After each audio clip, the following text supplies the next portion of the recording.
Mardi 9 juin. Avant de faire confiance. Éternel des armées, heureux l'homme qui se confie en toi.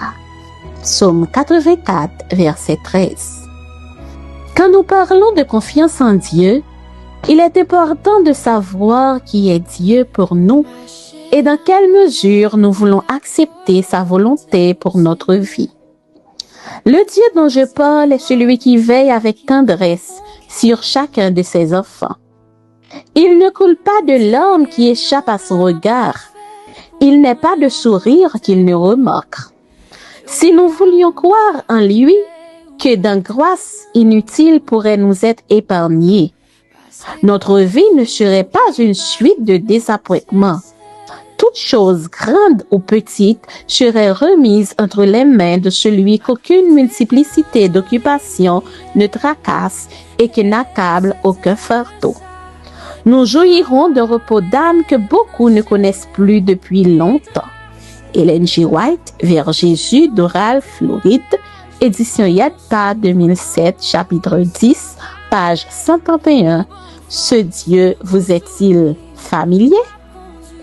Et comment est-ce que de découvrir la volonté de Dieu pour notre vie? Ce processus est dynamique et implique une relation quotidienne avec Dieu et une tranquillité d'esprit parce qu'il dirige nos vies.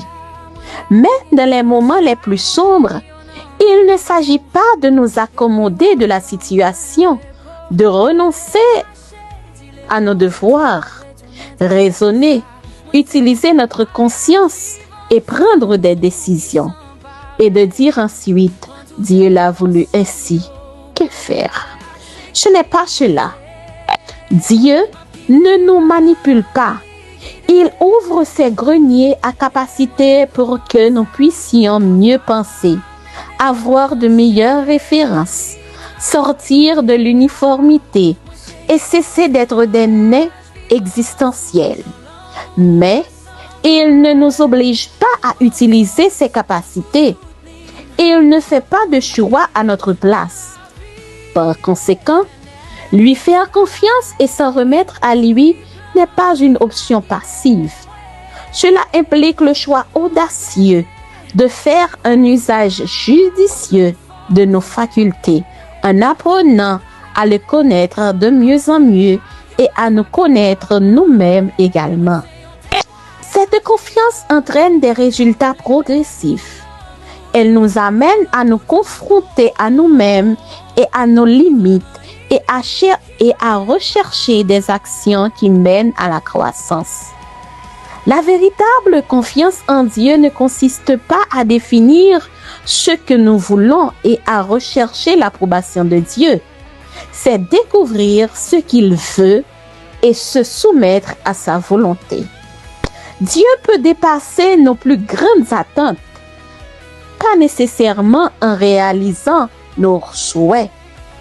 Puissiez-vous cultiver une amitié si intime avec Jésus que votre volonté se confonde avec la sienne. Si vous voulez lui faire confiance, c'est là le secret et vous serez surprise même s'il vous répond d'une manière totalement différente de celle dont vous rêviez.